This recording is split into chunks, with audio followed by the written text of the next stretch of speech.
다시 인사드리겠습니다. 전현우 파이터 유니버스 페스티벌 파트 1을 함께하고 계신 모험가 여러분 안녕하십니까. 저는 오늘 여러분들과 함께 성승원입니다.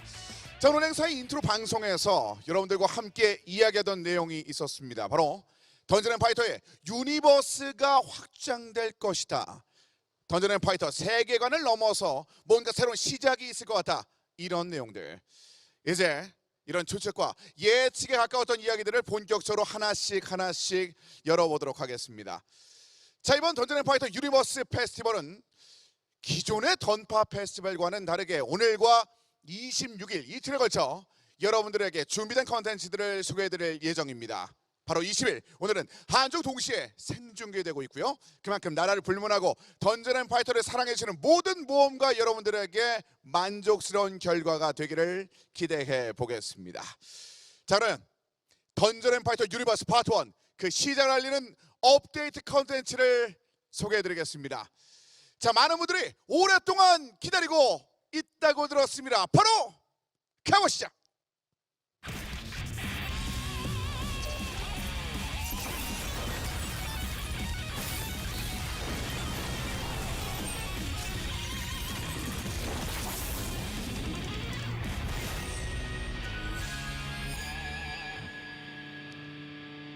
전장에 피는 꽃이 다시 한번 활짝 피어납니다. 여건어 진각성입니다.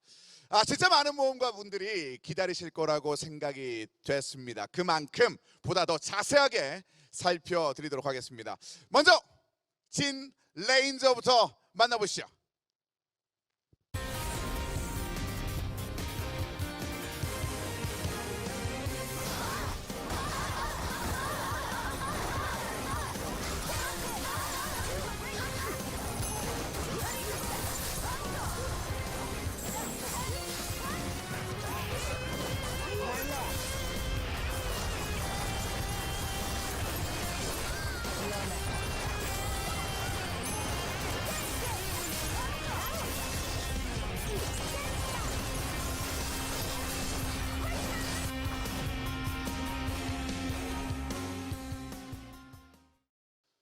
그렇습니다. 레인저 자신과의 전투를 통해서 더 강한 제술과 사격수를 연마하려고 했는데 이미 최고의 경지에 올라서 크림슨 로제였던 그녀는 성장의 한계에 부딪히게 됩니다. 하지만 끝없는 자신과의 전투 도중에 찰나의 깨달음을 얻게 됩니다. 기존 전장을 누비면서 습득하고 선보였던 기술들이 대부분 채술과 사격이 분리된 형태였는데요. 채술과 사격을 보다 효율적으로 연기함으로써 본인의 장점을 한층 더 강화할 수 있음을 깨닫고 이를 발전시켜 진정한 레인저, 진 레인저로 각성하게 됩니다. 레인저의 진각성기 크림슨 가드는 이름에서 느끼는 것처럼 이 무수한 체인으로 적들을 꿰뚫은 이후에 화려하게 춤추듯이 건 블레이드를 휘두르고 총을 난사해 전장을 핏빛으로 물들이게 되는 기술입니다. 자, 점점 기대가 올라갑니다. 다음은 진 런처입니다.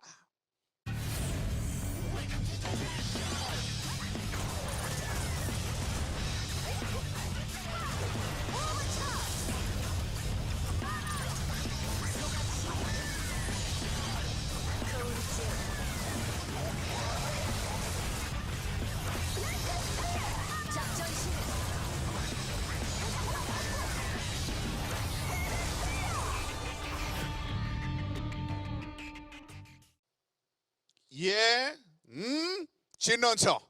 그래요. 자신과의 대련을 통해서 함포를 들고도 빠른 기동이 가능한 외골격 장비의 필요성을 느꼈습니다. 그리고 그녀가 원하는 형태의 무기를 보급받게 되는데요. 바로 그 무기가 결전병기 판도라 제로 1입니다. 이 판도라 제로 1은 육전형 병기입니다. 빼빼 형태에서 기동 외골격, 그리고 화염 방사기, 다연장 로켓, 레이저 함포 이렇게 다양한 폼으로 전개돼서 그녀가 원하는 포격을 언제든지 퍼볼 수 있도록 운영이 가능합니다.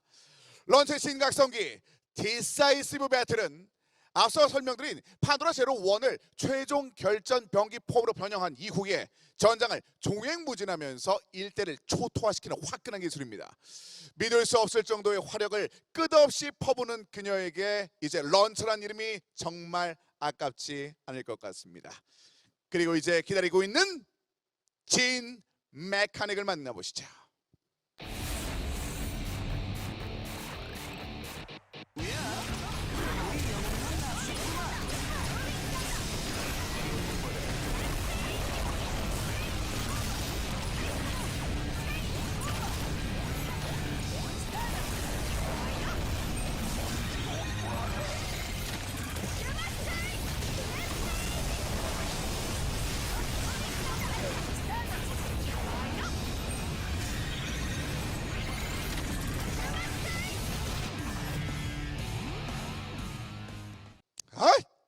그렇죠.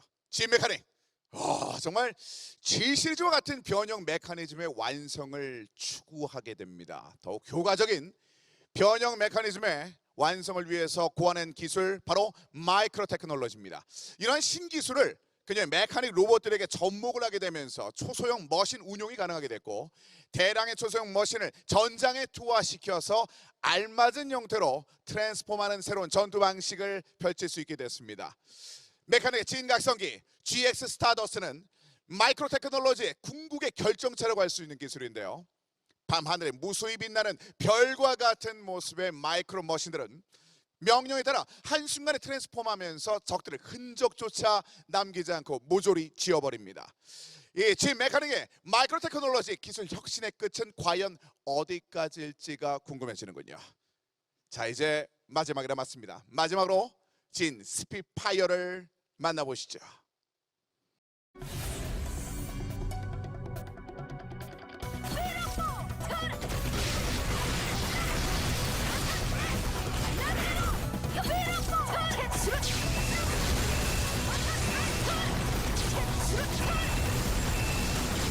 레지스턴스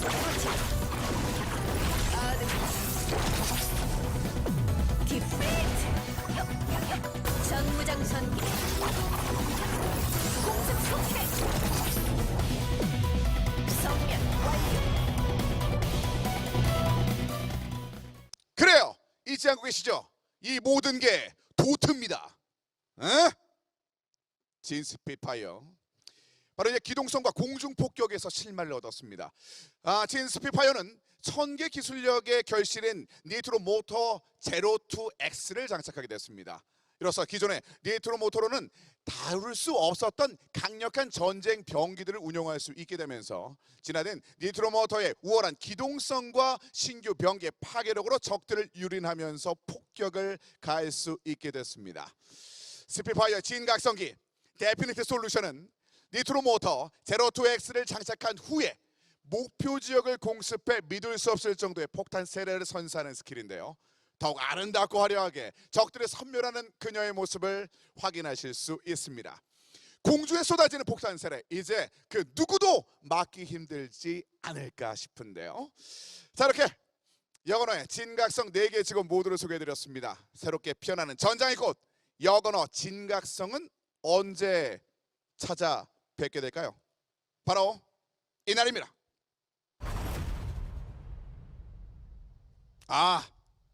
별로 안 기다려도 되겠죠. 여건어 이 진각성까지 한번 만나봤습니다. 그런데 뭐라고요? 이빠른 채팅창은 뭐예요? 그래요, 부족하죠? 그럴 거란 생각이 듭니다. 작년에 진 던파 페스티벌에서 여귀검사의 진각성 발표를 시작으로 해서 1년 동안 10번의 진각성 업데이트를 했습니다. 하지만 아직도 남아있죠. 막연하게 기다렸던 분들, 진각성을 받지 못한 직업군을 육성하는 여러분들의 고충 느끼고 있습니다. 그래서 앞으로 남은 4개 직업군의 진각성 업데이트 일정도 같이 말씀드리죠.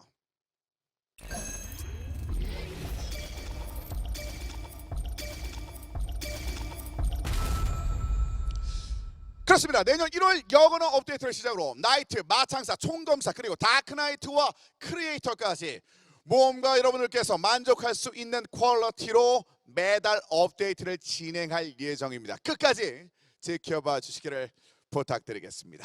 그리고 끝나지 않았습니다. 진각성의 마지막까지 끊임없이 달려가고 있지만 잊어서는 안 되는 것이 하나 더 있죠. 오래전 여러분께 약속했던 그때부터 모험가 여러분 모두가 기다렸던 그 순간, 바로 캐릭터 밸런싱입니다. 진각성 업데이트가 모두 완료된 6월 캐릭터 밸런싱을 재개할 예정입니다. 자, 이렇게 진각성 업데이트를 포함한 6월까지 캐릭터 업데이트를 소개해 드렸습니다. 이렇게 얘기를 하다 보니까 작년 이맘때 여러분과 함께 있었던 기억이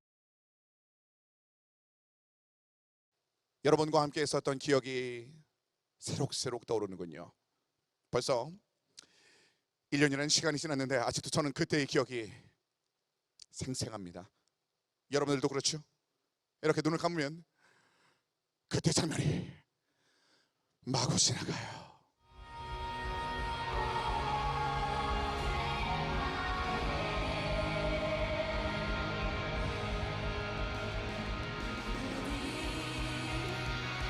이 길에 축복을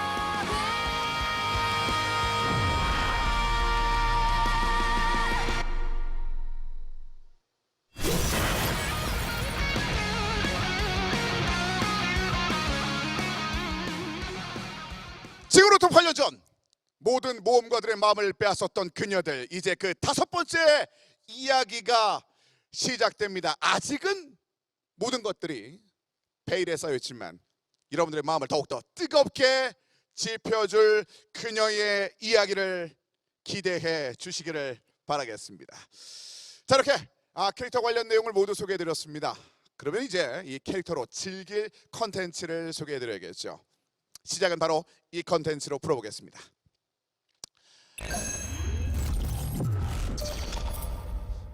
다들 추방자의 산맥 열심히 돌고 계실 것 같은데요.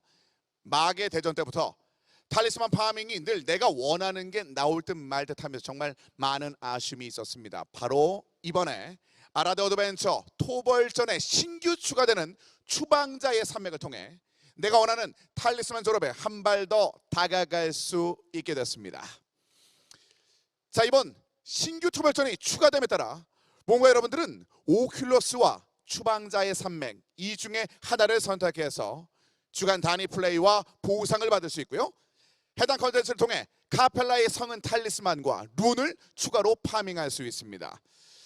아라드 어드벤처에서는 던전 컨텐츠에서 부족하다고 느끼는 업그레이드 재료를 추가로 제공하고 있는데요.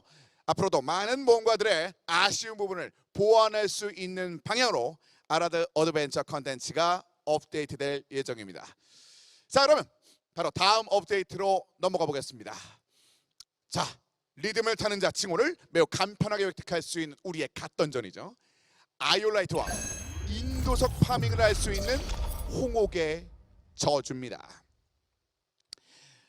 50층까지 발견됐었던 홍옥의 저주가 확장돼서 더 깊은 층으로 여정을 진행할 수 있게 됐습니다. 60층으로 확장된 홍옥의 저주를 모험하면서 더 강해진 몬스터를 처치하고 새롭게 추가된 신규 보상 상자와 명예 보상을 획득할 수 있는데요. 바로 플레이 영상을 만나보시죠.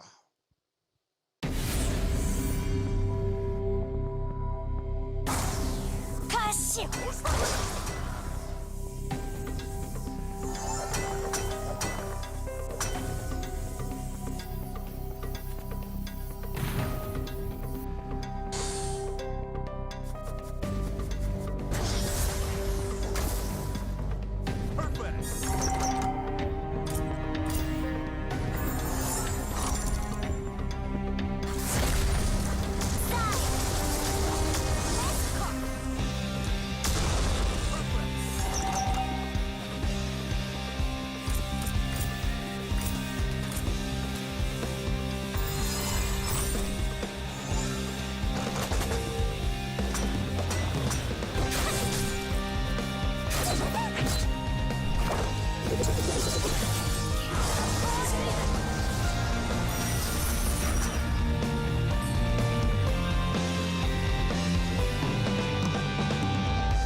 자, 보신 것처럼 깊은 층으로 진행이 어려운 모험가분들 위해서도 여행을 진행하는 도중에 좋아할 수 있는 히든 던전이 추가됐습니다. 그리고 히든 던전 클리어를 통해서 그 획득한 보상으로 홍옥의 저주 던전을 내려가면서 획득한 상자를 합성해서 상위 등급의 상자로 업그레이드할 수 있습니다. 많은 층을 내려가지 못하더라도 상자를 모아서 높은 등급의 상자로 업그레이드할 수 있으니까 깊은 층으로 진행이 다소 어렵다 하더라도 포기하지 말고 많은 참여 부탁드리겠습니다. 자, 이렇게 아라드 어드벤처와 홍옥의 저주 컨텐츠를 소개해드렸습니다. 그런데 많은 모험가분들은 궁금해하실 것 같습니다.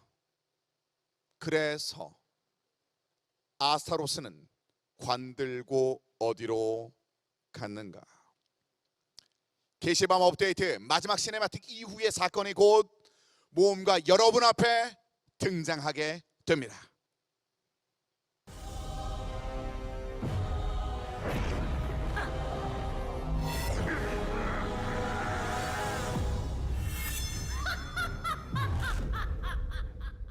바로 검은 연옥입니다.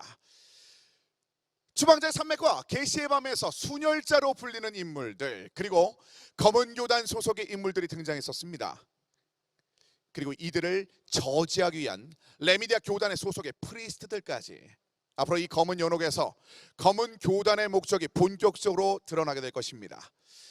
데바스타르 외에 모습을 드러내지 않았던 순혈자들이 모습을 드러내고 그들을 돕기 위해서 콜링 제이드와 같은 맹혈자들이 모여들 텐데요. 이들의 목적은 하나, 바로 오즈마의 부활입니다. 과거 검은 성전에 참혹했던 전투 끝에 성 안의 미칼라가 혼돈의 오즈마와 함께 봉인시킨 검은 대지가 오즈마 부활을 노리는 검은 교단에 의해 다시 부활하려는 움직임을 보이게 됩니다. 수백 년 전에 일어났던 검은 성전이라는 악몽이 다시금 일어나지 않게 하기 위해서 모험가 여러분은 프리스 교단 그리고 데로스 제국과 함께 검은 교단의 음모를 저지하게 될 것입니다. 그럼 검은 연옥은 어떻게 여러분 앞에 등장하게 될까요? 영상으로 만나보시죠.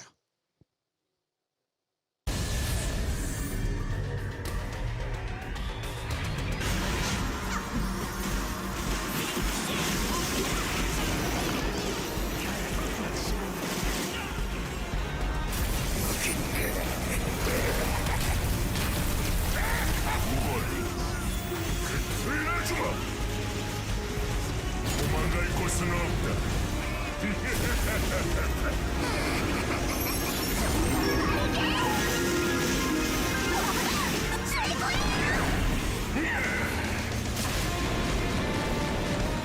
볼만한 수준이구나.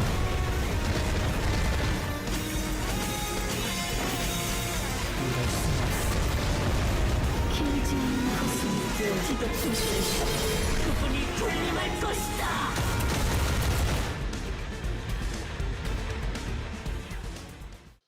이 검은 연옥 컨텐츠는 오랜만에 선보이는 고난도 컨텐츠입니다. 4명의 파티로 진행하는 더 오큘러스와 비슷한 파밍 컨텐츠로 볼 수 있는데요. 검은 연옥 컨텐츠만의 특징으로 던전 플레이 중에 어떤 길을 선택하느냐에 따라서 던전의 난도와 보상이 실시간으로 증가하는 시스템을 가지고 있습니다. 모험가 여러분의 선택에 따라서 던전의 난도는 최대 3단계까지 상승하고요. 상승한 난도만큼 높은 보상을 획득하실 수 있습니다. 물론 파티원의 상황에 따라서 이 난도를 증가시키지 않을 수도 있고요. 다른 길을 선택하게 되면 던전 플레이에 유효한 각종 기믹을 획득해서 편안하게 플레이도 가능합니다.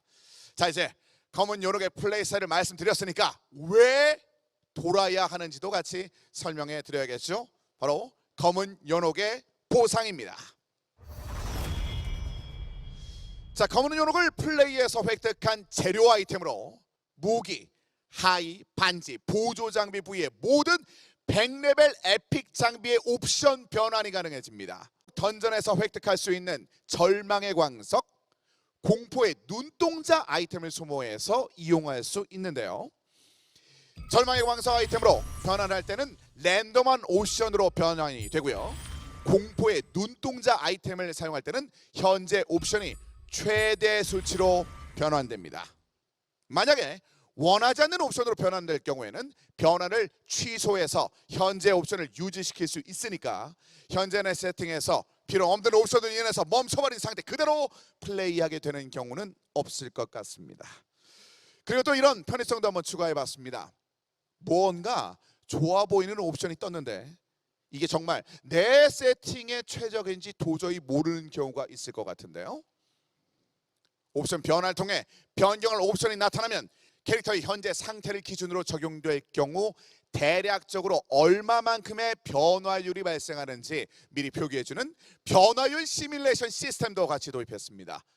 바로 모험가분들의 옵션 선택에 도움을 드릴 것 같군요. 자, 이렇게 검은 연옥 플레이를 통해 에픽 장비의 옵션 업그레이드 시스템을 알아봤습니다. 최근에 많은 모험가분들이 지혜의 산물 개조를 시도하면서 남들과는 다른 더 강력한 세팅을 위한 노력을 하고 계신 걸로 알고 있습니다. 그런데 검은 연옥에서 100레벨 에픽 장비만 강력해지고 산물 장비만 쏙 빼놓는다는 거, 이거 말이 안 되겠죠. 그래서 준비했습니다. 산물 장비만을 위한 특별한 시스템, 바로 산물 업그레이드입니다. 자, 먼저 개조 수치가 낮은 장비라고 해도 차별받아서는 안 되니까 소중한 장비의 고유 혜택, 그 효과를 그대로 누리실 수 있도록 업그레이드 시에 기본적으로 옵션이 추가됩니다. 자, 그리고 지혜 산물 개조 수치를 6 이상 올리기 위해서는 사실 상당히 많은 양의 재화뿐만 아니라 기가 막힌 운도 필요로 했는데요. 성공했을 때 그 성취감, 꿈의 목표, 이런 것들을 만들어낸 우리 유저분들을 위해서 업그레이드 시에 6개조, 7개조 옵션이 추가가 됩니다. 자, 또한 기본 성능도 소폭 상향해서 낮은 개조 수치에서도 지혜의 산물 아이템이 보다 여러 장비 조합에서 활용될 수 있도록 하려고 합니다. 그리고 검은 연옥에서 획득하는 파멸의 기운 아이템을 통해 이 모든 업그레이드는 실패가 없습니다. 안심하셔도 좋을 것 같군요. 그리고 마지막으로 지혜 인도 던전에서 에픽을 파밍할 때 단 한 부위 파밍을 위해 기약 없이 지혜 인도나 신지, 오큘러스를 돌아오셨을 겁니다. 오큘러스를 돌아 얻을 수 있는 정화된 영혼 상자도 한 개밖에 얻을 수 없어서 부족하다고 느끼는 모험가 분들도 많으실 것 같고요. 단 하나의 에픽 장비가 나오지 않아 힘들었던 나날들, 이제는 더 이상 없습니다. 앞으로 타락의 산물을 추가해서 다른 유저와의 거래를 통해 나에게 부족한 부위를 채울 수 있도록 할 예정입니다. 이 타락의 산물은 일반 에픽 장비와 혼용해서 장착해도 세트 옵션이 활성화되는데요. 이 산물 장비는 검은 연옥 던전에서 직접 드랍되거나 레시피를 사용해서 제작할 수 있으니까 여러분이 원하는 에픽 세팅에 좀 더 빠르게 다가갈 수 있을 것 같습니다. 자, 이렇게 검은 연옥 플레이와 전반적인 아이템 파밍까지 소개해드렸습니다. 자, 올겨울 검은 연옥을 플레이해야 하는 이유는 사실 단순히 여러분들의 스펙업뿐만은 아닐 것 같습니다. 그래요. 여러분은 그 이유를 알고 계시나요? 저는 이 정도밖에 모르겠군요.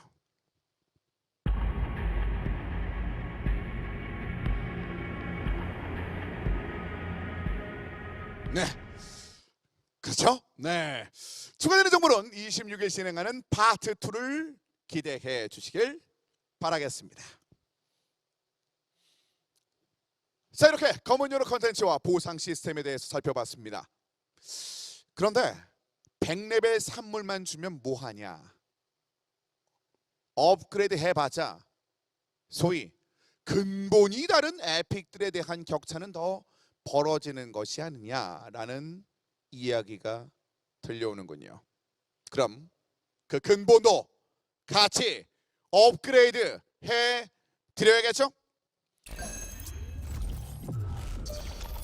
모험가분들이 느끼시는 아이템 간의 격차를 조정하는 아이템 밸런싱도 같이 진행할 예정입니다. 에픽 아이템뿐만이 아닙니다. 신화 아이템까지 밸런싱 대상에 포함했습니다.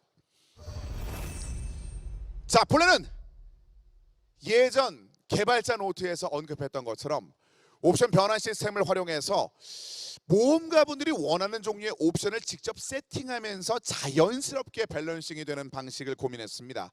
그런데 해당 과정에서는 필연적으로 던전 플레이 기간이 소요되기 때문에 먼저 선행적으로 100레벨 에픽 신화 장비의 밸런스를 다듬는 과정이 반드시 필요하다고 판단했습니다. 그래서 현재까지의 데이터를 바탕으로 모든 100레벨 에픽 신화 장비에 대해 어떤 세트의 장비를 장착하더라도 납득할 수 있는 수준의 데미지를 얻을 수 있도록 옵션을 재조정할 예정입니다. 어떻게 조정이 될지 예시가 필요할 것 같아가지고 제가 몇 가지 아이템을 가져와 봤습니다. 화면 한번 볼까요? 자, 먼저 3개의 수의 뿌리군요. 옵션을 보니까 장비 옵션 조작 키로 발동되는 옵션 대부분이 상시 옵션으로 변경이 됐고, 이렇게 되면 쿨타임 적용료로 쓸 수 있을 것 같군요. 자, 다음을 볼까요? 자, 이번에는 지혜의 산물인 할게릭이네요. 1단계 추가 데미지는 소폭 감소했는데 개조 단계별 옵션에서 더 많이 챙길 수 있게 됐습니다. ADP는 세트 옵션이 과충전과 과부하 페널티가 많이 완화된 것으로 보이네요. 그리고 다음은요? 그래요, 신화. 그 중에 무의였습니다. 무의 신화 옵션은 데미지 증가량 옵션 대신에 스킬 공격력 옵션을 증가시켰습니다. 자, 이렇게 에픽 GA의 산물, 에픽 세트 옵션과 신화까지 일부 아이템을 예시로 아이템 개편에 대해서 알아봤습니다. 이렇게 앞서 말씀드렸던 아이템 외에 더 자세한 내용은 1월 7일 직접 확인해 보시죠. 그런데 여기서 끝이 아닙니다. 백레벨 무기의 기본 옵션을 재정립해서 타 무기 대비 다소 과도한 페널티를 가지고 있다고 판단되는 일부 무기의 페널티 요소를 삭제하거나 완화했습니다. 그리고 일부 잘 사용되지 않는 무기의 경우에는 기본 스탯을 상향 조정했고요. 예를 한번 들어볼까요? 장창 무기를 예로 말씀을 드리면요, 사실 과도한 페널티라고 보여주었던 이 쿨타임 증가 옵션과 적중률 감소 옵션을 조정할 예정입니다. 이런 것처럼 다른 무기의 옵션도 재조정할 예정입니다. 자, 이렇게 던전 앤 파이터 유니버스 페스티벌 파트 1에서 소개해드릴 컨텐츠를 모두 말씀드렸습니다. 자, 그럼 이제 뭐가 남았을까요? 그렇죠, 이 추운 겨울을 던전 앤 파이터에서 따뜻하게 보내줄 수 있는 이벤트를 소개해 드리겠습니다. 자, 지금 이 시간부터 접속하시면 모든 모험가 분들께 시간의 인도석을 드립니다. 몇 개 드릴까요? 네, 검소하게 10개, 네, 100개, 몇 개요? 200, 500, 700, 좀 더 받아도 될 것 같은데 1000! 그거로 멈추면 안 되겠어. 1500! 그 다음 2000 넘어서, 그래요! 더 크게 3000개를 드립니다. 그렇습니다. 자, 모두 이렇게 시간의 인도석 3000개를 받으시고 앞으로 여러분들에게 선사하게 될 진 각성 캐릭터와 함께 새롭게 밸런싱되는 에픽 신화 장비들을 파밍하시고 검은 연호까지 즐겨주시기를 바라겠습니다. 여기서 끝이 아니죠. 자, 이 모든 업데이트의 시작을 알리는 겨울 이벤트 윈터 페스티벌도 1월 7일부터 시작됩니다. 많은 기대 부탁드리겠습니다. 이렇게 끝내면 안 되잖아요, 그렇죠? 아쉽죠? 네. 던전 앤 파이터 겨울 업데이트는 아직까지 남아 있습니다. 12월 26일 다음 주 토요일 던전 앤 파이터 유니버스 페스티벌 파트 2에서 모험가 여러분들에게 전해드릴 이야기가 더 있습니다. 던전 앤 파이터 현재와 미래를 소개해드릴 그때까지 조금만 더 기다려주시면 감사하겠습니다.